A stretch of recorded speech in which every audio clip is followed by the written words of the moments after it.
Olá, eu sou a Ana e o vídeo de hoje é para vos falar sobre as minhas leituras do mês de novembro. Mais uma vez, um mês em que eu não li muito. Vocês devem ter visto a pilha na thumbnail, portanto na imagem da apresentação do vídeo, parecem mais do que são, porque na realidade eu tenho aqui livros de banda desenhada porque eu consegui finalizar uma coleção. E portanto, vou passar a falar-vos sobre os livros que li no mês de novembro, que foram poucos, mas bons e interessantes. Portanto, o primeiro livro que li durante o mês de novembro, e porque eu queria já ter pelo menos começado este livro quando finalmente consegui conhecer a autora, foi aqui Enterrei os Nossos Ossos no Sol da Meia-Noite, da Vi Schwab. A Vi Schwab esteve em Portugal e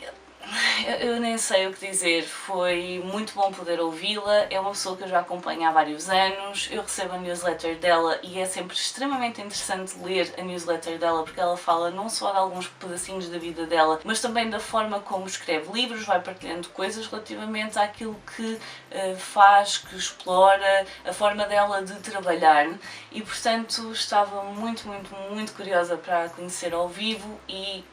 não desiludiu e eu espero que da próxima consigam trazer a autora durante mais tempo, noutro tipo de espaço que permita que mais pessoas a consigam ouvir. Portanto, acho que deu para perceber que a autora tem muitos fãs em Portugal e que precisamos de um espaço maior para conseguir receber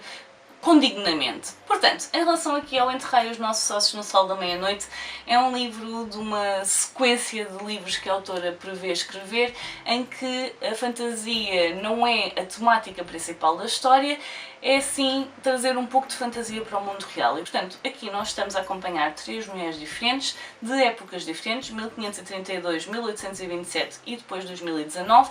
2019 será aquela que será considerada como o presente desta história e nós vamos ver aqui a forma como estas três mulheres estão a lidar com o facto de se terem tornado vampiras. E portanto, nós vemos que a mudança às vezes é bem-vinda, às vezes não é exatamente aquilo que se tinha pensado, às vezes não foi sequer pedida e temos de nos adaptar àquilo que está a acontecer e a tudo aquilo que implica e de que forma nós acabamos por ter de dar a volta à nossa vida com alguns obstáculos que às vezes aparecem. Podemos ver isto tudo de forma metafórica, obviamente, e portanto nós aqui o que temos é uma fome imensa, nunca possível de ser saciada, é uma fome de sangue em que quanto mais se bebe mais vontade se tem de beber, mas acaba por ser mais uma vez uma metáfora para uma necessidade de viver, uma necessidade de liberdade, uma necessidade de existir sem regras impostas pela sociedade. E convenhamos, uma mulher tem sempre muitas regras impostas pela sociedade para lá daquilo que é esperado de outras pessoas. E portanto, nós vamos ver aqui a forma como cada uma destas mulheres acaba por lidar com essa mudança, se é algo que é bem-vindo ou não, e a forma como se movimentam no mundo. É um livro que, apesar de ser muito grande, não é uma história em que esteja constantemente a acontecer alguma coisa, não é da ação frenética, os livros da Vi Schwab não são dessa forma. Este livro é, no fundo, um explorar de personagens, um desenvolver de personagens, e acaba por conseguir fazer isso porque cada uma destas personagens tem personalidades diferentes e maneiras diferentes de lidar com as situações. E portanto, a Sabine, para todos os efeitos, será sempre uma personagem central nesta história, porque acaba por ser o catalisador para tudo o resto. E nós vemos aqui muito a ser explorado questões de relações tóxicas, a forma como nós entramos nelas e nem sempre conseguimos sair, e a forma como muitas vezes isso acaba por ser fatal para algumas pessoas. É também um explorar de quebrar de ciclos, portanto, aquilo que é esperado, aquilo que sempre foi feito de uma determinada maneira e a forma como nós lidamos com isso. Se é qualquer coisa que estamos de acordo em fazer segundo as regras que foram impostas antes de nós, ou se vamos procurar formas diferentes de lidar com essas situações. E portanto, felizmente eu ganhei juízo e decidi que afinal sim, sempre quero ler um livro de vampiros porque é escrito pela Vi Schwab e eu acho que não há nada que a Vi Schwab escreva que eu acabe por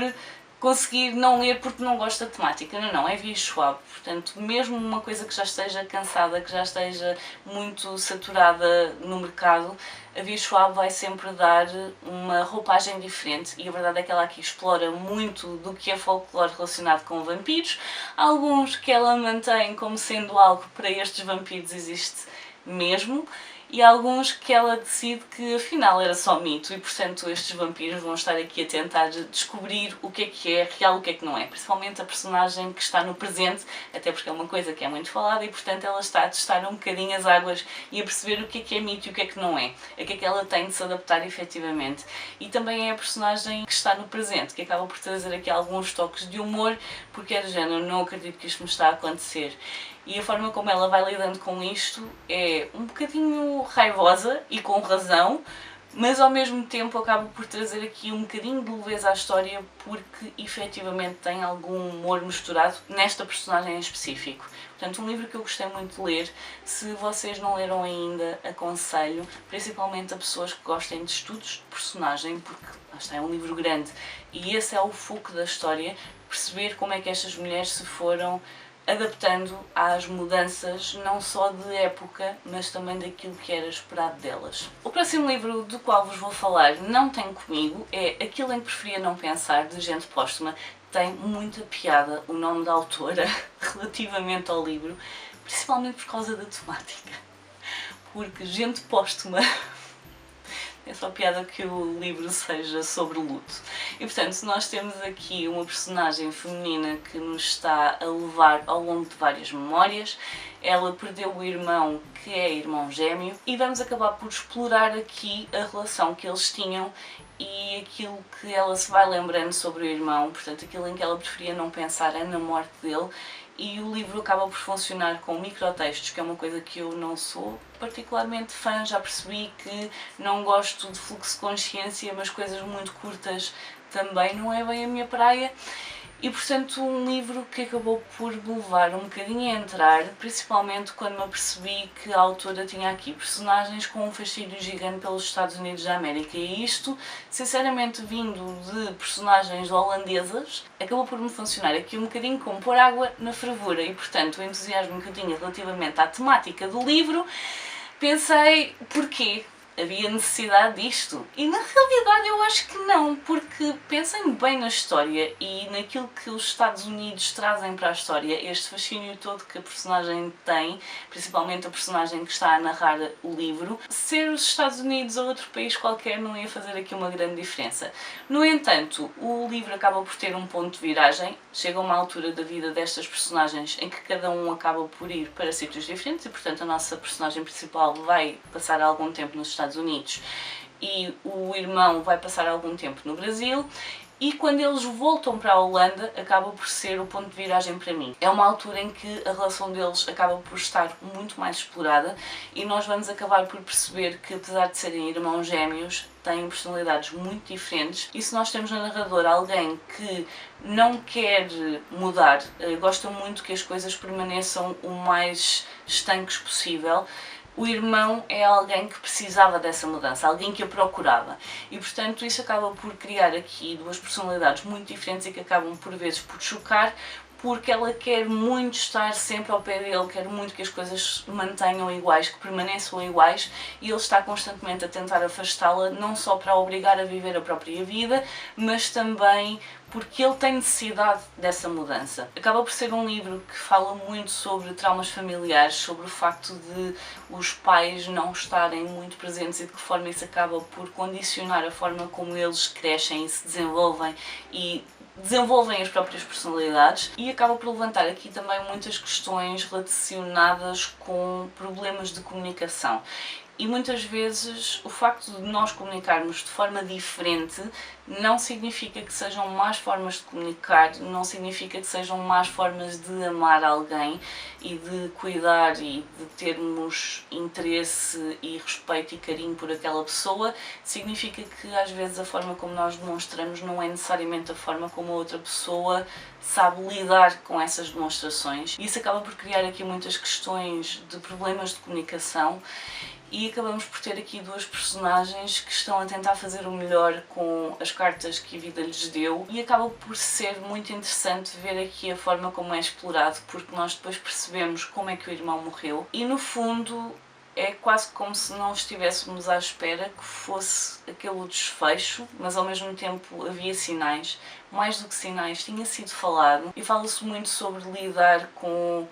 o facto de alguém querer pôr fim à sua própria vida e aquilo que as pessoas sentem no pós, aquilo que sentem que poderiam ter feito de forma diferente, que se calhar podiam ter estado mais atentas, podiam ter estado mais próximas, o que é que poderiam ter feito para tentar evitar que isso acontecesse. E aqui o livro acaba por explorar uma outra faceta dessa temática, que é o que é que acontece quando a pessoa já disse claramente que não quer estar cá e ao longo dos vários anos isso foi sempre algo que ficou muito presente, e o que é que se faz com essa informação, porque não havia nada que pudesse ser feito, absolutamente nada. Para quem quer ver esta questão a ser explorada, eu acho que o livro é muito interessante. É um livro que acaba por ser quase como alguém estar a tentar evitar pensar no que aconteceu, mas vai-se lembrando de pequenas memórias que tinham juntos, pequenas conversas, momentos de afeto, e no fundo é isso que este livro é. São pequenos textos em que a personagem principal que nos está a narrar se vai lembrando de algumas coisas relacionadas com o irmão, às vezes, outras vezes não, e que acaba por quase usar um diário para ir escrevendo aquelas coisas para processar a dor. Portanto, para quem gosta deste tipo de temáticas, acho que vale muito a pena explorar este livro. É um livro interessante, definitivamente um livro bom para clubes de leitura, porque este foi o livro do Clube de Leitura e a conversa que se gerou aqui em torno deste livro foi muito interessante. Portanto, fica aqui uma sugestão também para lerem este livro, se for uma temática que vos interesse. E os últimos livros que li este mês, porque como eu só tinha lido 2 livros, achei que era uma boa altura para pôr em prática uma das coisas que eu queria fazer como meta de 2025, que era terminar uma coleção. Eu já andava a arrastar esta coleção, se calhar há 2 anos, portanto foi o momento certo e eu estou muito contente porque finalmente terminei Monster. Portanto, novembro foi o mês em que li os 3 volumes que me faltavam, o volume 7, 8 e o 9, e foi extremamente interessante para mim, tendo em conta que eu já mencionei isto também. Eu vi o anime de Monster em 2015 ou 2016 e eu lembrava-me que tinha gostado muito, lembrava-me que era uma história com lives de Segunda Guerra Mundial, mas sem ser na Segunda Guerra Mundial, mais consequências de não necessariamente passado em, e foi muito, muito interessante estar a ler os livros e perceber o que é que eu me lembrava do anime e do que é que eu não me lembrava. E na realidade há muitas coisas que eu não me lembrava, ou não me lembrava pela sequência em que me foram aparecendo na história. É uma história, como eu já disse, de cada vez que peguei nestes livros, que nos leva a acompanhar o Dr. Tenma. Dr. Tenma, um excelente cirurgião, um prodígio para a idade dele, e que logo no início acaba por tomar uma decisão que faz com que salve alguém que eventualmente ele se vai arrepender de ter salvado, mas que não havia motivo nenhum na altura para achar que daí podia vir mal ao mundo. E portanto, nesta história, tudo o que nós temos é o Dr. Tenma a tentar equilibrar os pratos da balança, que ele sabe que foi ele que desequilibrou. Portanto, ele enquanto médico tem a obrigação de salvar a vida dos pacientes que passam pelas mãos dele, mas acontecia muito, tendo em conta que ele era um prodígio na área da cirurgia, acabarem por lhe passar pessoas poderosas, pessoas que hierarquicamente eram superiores ou eram consideradas superiores aos restantes pacientes, e tendo em conta que ele sabia que aquele tipo de operações poderia ser feito por qualquer outra pessoa que iria fazer um bom trabalho, e ele podia estar a ser usado em salas com trabalhos muito mais complicados, que ele provavelmente conseguiria salvar a vida daquela pessoa. Então há uma altura em que ele acaba por ignorar as ordens que lhe são dadas de tentar salvar um dirigente político, alguém assim, e acaba por salvar a vida de uma criança. O problema é que essa criança não é de todo uma criança normal, e à medida que nós vamos avançando nestes livros vamos percebendo exatamente porque é que essa criança não é normal. Nós temos aqui muito jogo de gato e rato. O Dr. Tenma está constantemente a tentar encontrar o Yoan, e o Yoan está sempre muito à frente a nível de jogadas neste tabuleiro de xadrez. E portanto nós temos o Dr. Tenma, temos a Ana, que é a irmã do Yoan, e nestes 3 livros o que nós vamos ter é maioritariamente a Ana a recuperar algumas das memórias que acabaram por estar recalcadas, precisamente numa tentativa do cérebro dela de se proteger daquilo que aconteceu, e nós vamos descobrindo melhor a relação entre estes 2 irmãos, entre tudo o que aconteceu, os traumas que estão muito no passado, de que forma eles os 2 se relacionavam antes de serem separados e serem postos em famílias diferentes, e o porquê de toda esta destruição que o Yoan acha que é necessária no mundo. São livros muito inteligentes, são 9 volumes que este mangá tem e, sinceramente,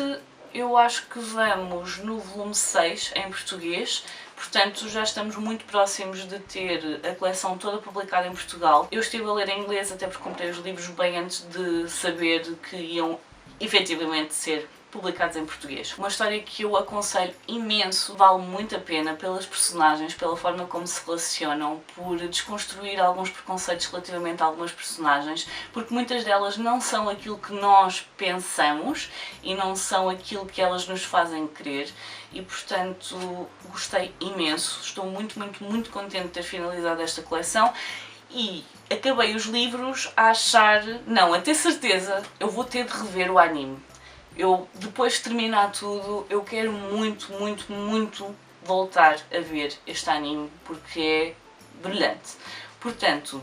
para quem quer um mangá que não tenha imensos volumes, apesar de cada um destes ser muito grande, este mangá só tem 9 volumes, todos juntos acabam por fazer aqui uma parede cheia de quadros, fotografias por aí fora. Portanto, para quem quer uma história inteligente que debate muito questões de ética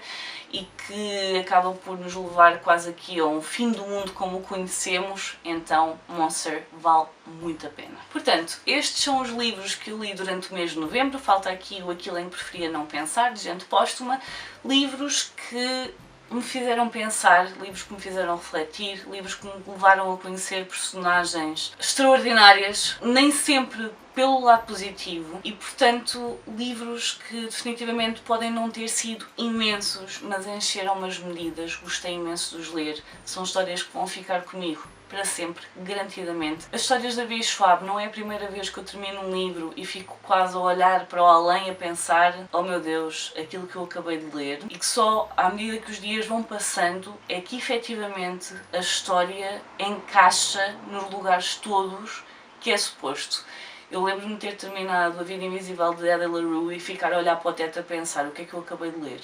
E isso acaba por acontecer aqui também e acaba por ser também uma prova relativamente ao tipo de histórias que a Bia Schwab escreve, em que nem sempre as coisas que nós temos são aquelas mais imediatas que estão no papel. Muitas vezes estão nas entrelinhas, estão na forma como nós nos relacionamos com estas personagens ou nos revemos ou não nelas. E portanto são histórias que à medida que o tempo passa acabam por ser absorvidas de forma diferente. E portanto, livros que eu gostei imenso e que vos sugiro, mas de longe,